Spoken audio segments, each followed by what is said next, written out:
Alright, I am going to walk you through how to calculate the mat size for a painting. It's a little watercolor painting I did when I was teaching at our campus in Italy. It is the patio area behind the Artemis in Portorafti, Greece. It's kind of a busy little painting. I never have gotten around to matting and framing it. Probably should do that. Maybe this will be my inspiration for that. So let's take that off of my little makeshift prop, put it down here where we can talk about it. So this is about a quarter sheet of watercolor paper. It's actually 15 by 11 and a half. So it's an odd size. May not fit in a standard size mat. It would be nice if it would. So I'm going to walk you through the easy way to calculate a mat if you don't intend to frame it, or if you plan to frame it yourself, making your own frame, or if you intend to have a custom frame made, because this initial calculation will not yield a frame for it that you can go out and buy. It won't be a standard size. So what I always do, I could have titled this the foolproof method of calculating mat sizes, but that wouldn't be entirely accurate because I've cut too many mats wrong even using this process. Well, then maybe it is foolproof. So what do? I've got my piece of artwork here, and first thing I always do, learned this little trick when I was working in a print shop. One of the pressmen had his favorite saying. I worked in the bindery, did a lot of paper cutting for the printer and trimming out books and pamphlets. Lyle, the guy that ran the press, loved to say, "Oh man, I cut it off twice and it was still too short." Think about that a little bit. It means he didn't calculate where the cut line should be before he used the chopper there at the print shop. So what do you do to calculate it? You draw a picture. So I'm going to draw a picture here of a window opening. That would be the opening for the window of the mat. And then I'm going to draw the outside of the mat and fill in the numbers. That's a really important step. What I just did and what I'm going to do in writing down the numbers is probably the most important aspect of this. So here's my window. What size do I want my window to be? Well, in this case, and too many students or people older than students like myself will make the mistake of cutting the window the same size as the piece of paper your picture is on. Well, that's not going to work because you need the mat to overlap the edges of the picture a little bit. The other thing you have to be careful of is when you're overlapping your image, are you going to be cropping something you don't want to crop? I would not want my mat to be tangent with this edge of this lamp or even to crowd it. So I'm going to barely clip that side. My left side I have a little bit more room to play, although it would be nice not to cover up this building. So I don't want to overlap my mat very much on those sides. Excuse me. And so I simply lay the ruler down there. I'm going to assume for now that I want a 3-inch mat. I cut a lot of my mats 3-inch wide. I've standardized that because I custom make my frames. I can make a frame any size I want. So my mats are typically 3 inches wide. Makes life really simple for me. It's a good size for a lot of painting. Sometimes a full sheet painting needs a 4-inch mat, maybe even larger. So I'm laying the ruler across the piece of artwork with the 3-inch mark overlapping into the painting. So I want it to overlap my paper a little bit. That will be about right because it will still leave part of this building. Over here, if I move my ruler so the leg of the tripod is not in the way. So there's my 3-inch mark overlapping here. And if I use a window that comes to right here, that'll clip about half of this blue space. That would be 17.5 inches over from my thumb here, or 17.5 inches over from the outside of the mat. But I calculated a 3-inch mat on this side, so I have to add 3 inches. So I go 17.5, 18, 19, 20.5. So my mat is going to go 20.5 inches. So outside of the long side is 20.5 inches. Did you follow that? I simply laid my ruler down, so I have my 3 inches sticking out here, and I added my 3 inches onto this side, but I started with an overlap of my image. So I got a 20.5 inch mat. That's too bad because 20.5 is not a standard size, but let's go ahead and walk through this. So on the other side, if I do a 3-inch mat again and I want it to overlap, and up here I could overlap it all the way down to here if I wanted to, but I'm just going to clip it a little bit. And actually, look at here, 14 at 4 inches out from this end, add 3, 1, 2, 3. I would have a 17-inch mat this way, or 17-inch outside, 3 inches here and 3 inches here. And so we've got 17. So if I do a 3-inch, 3-inch, 3-inch, and 3-inch, I will want to cut a 17 by 20.5 inch outside of my mat, the outside borders of my mat. Now I have some nice little angled pieces of mat board that I keep around for myself. They actually look just like this corner, an L-shaped piece that is 3 inches by 3 inches. So once I cut my 17 by 20.5 inch sheet out of the full sheet of mat, then I can just line my little corner mark up and mark this corner for my mat cut. And I can flip that over to this side and do it again. Well, I've got another video that actually walks you through how to mark and cut your mat. So this is just about calculating what size mat I want. So 3-inch mat, sacrificing very little of my artwork, it'll be 17 by 20.5. Does mean I'm going to have to custom make or have a frame custom made. Well, that'll work, a 17 by 20.5 inch outside, and I just won't be able to buy a ready-made frame. So let's take a look at this from a little different perspective. Let's assume that I want a standard size of 16 by 20. After all, I am pretty close, aren't I, to 16 by 20. So let's just draw another image here. There's the outside. There's the window. And so how do I arrive at, I want to end up with a 16 by 20. So how can I do that?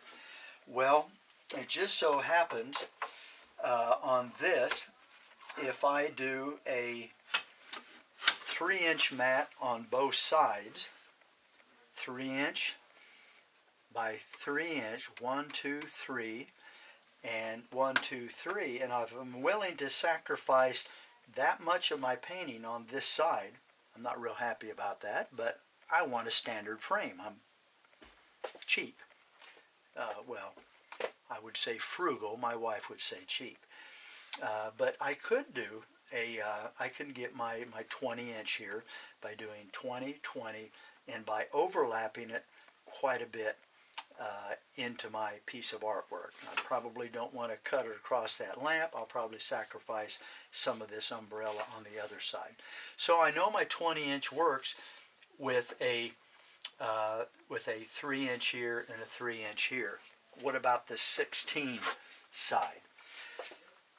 Well, it just so happens that 3 inches and 3 inches to get 16, 1, 2, 3, I could, oh, that would work.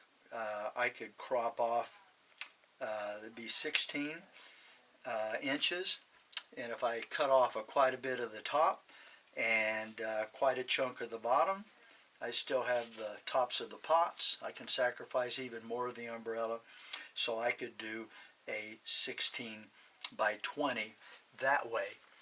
I'm not going to fill in this yet, so I could do a 3 by 3, 3, and 3, and crop quite a bit off the top and a little bit off the bottom, and I would have my 16 by 20 mat.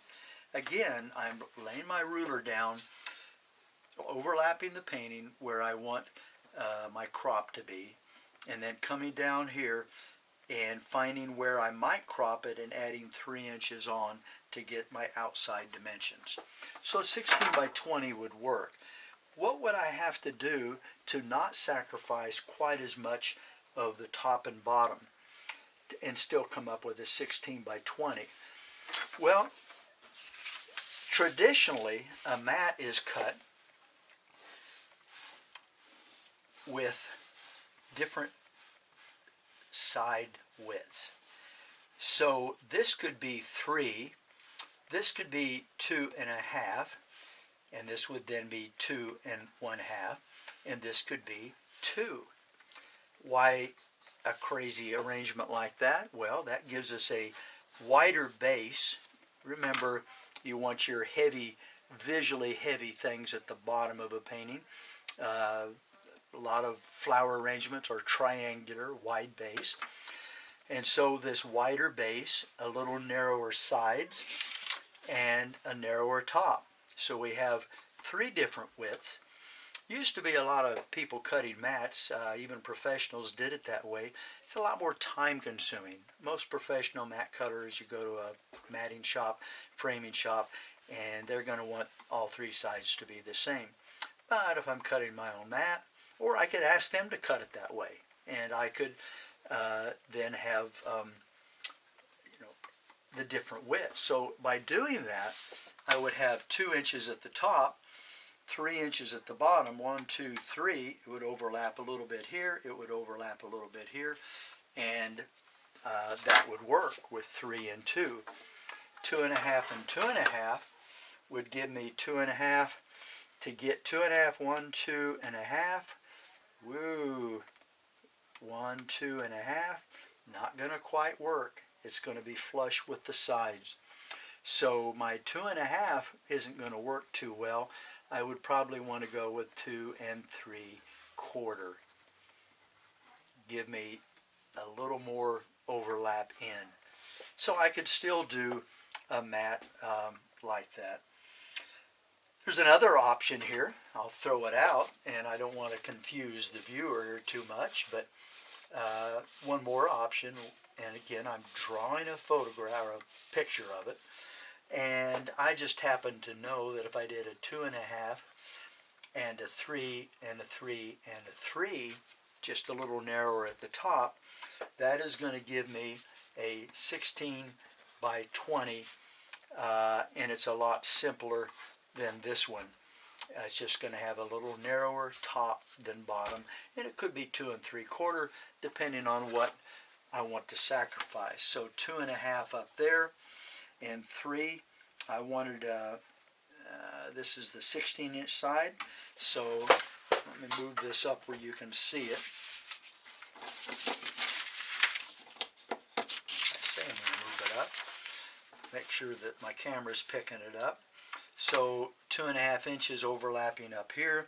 Start at 16. 1, 2, 3.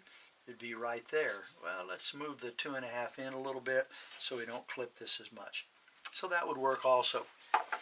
Well, but you see what I'm doing. The trick to all of this is, one, to draw an image of what you want your mat and your window to look like, and then lay the ruler onto it, literally, lining it up so it does overlap a little bit, and then adding your mat width up, and you can come up with whatever width of mats you want to get your outside dimensions. Then it's just a matter of cutting the outside dimension either with a utility knife or an X-Acto knife, and then taking it to the mat cutter and cutting out the window. Or if you don't want a bevel cut, you could cut it by hand with an X-Acto knife. So that works pretty well. I may go ahead and mat this painting. It's a little overdue. Painted in 2011. Yeah, I would say it's overdue. Well, I hope that helps you understand how to mat. Standard matting. Let me toss in one more item here for your consideration. As long as I'm talking about matting, my mat does not have to overlap my picture. I could have a mat that the window is actually out here, and then the mat is outside of that, and that's called float mounting. And when I do this, and that would work with this deckled edge here could stay, or I could trim it off. But if I have nice edges, perimeter to the painting, and a lot of people prefer a float mount anyway because it reveals the entire sheet to the audience instead of covering up part of it. And then when I attach this to the backing, I just hinge it so it floats freely inside of the mat. But if I do float mount, I probably want a double thick mat or a double mat, two mats glued together, or a double thick mat to put a little more distance between the glass and the work of art. Because again, this is floating in there, and I might want to tack this down lightly. This is 300-pound paper, so it can't flip out away, but when it's hanging on the wall, it's going to hang straight against the backing. That would be a float mount, and that would be another option for this. If I float mounted it, then my window, we'll just real quickly look at this. It's going to be bigger, the window's bigger, the mat's bigger, so let's just go to a 4-inch mat. So let's say I want a window of backing. That could be a black backing there, or it could be white, or it could be a color. I want an inch there, so I'm going to have an inch right here. Let's say I want 4 inches and then an inch, and then I want another inch of white here. 1, 2, 3, 1, 2, 3, 4. So I would be 25 inches wide. The outside would now be 25 inches wide. And this, again, 4-inch mat with a 1-inch border. Here's my 4 inches, 1-inch border. That could well, no, it's not going to overlap. I'm going to have an inch here, so it'll go from 16.5 to 17.5. So then it's going to go 1, 2, 3, 4. It's going to be 20. 1, 2, 3, 4. It's going to be 21.5 the other way. I think I got that right. So I could do it with a larger window opening. I just have to calculate what I want this space around it to look like. All right, so that's how I calculate my mat sizes and thicknesses. Just remember, always draw an image of the window opening overlapping your image, your artwork. Then calculate what you want here. If I want 3 inches, I write 3 inches down all the way around, and I add my window size to the 3 inches, and I get my outside dimensions. So drawing a photograph like that, and then literally laying the ruler down and adding the 3 inches and adding the 3 inches to get your outside dimensions. It works. And you draw a picture and you're less likely to make a mistake. So that's how you do it.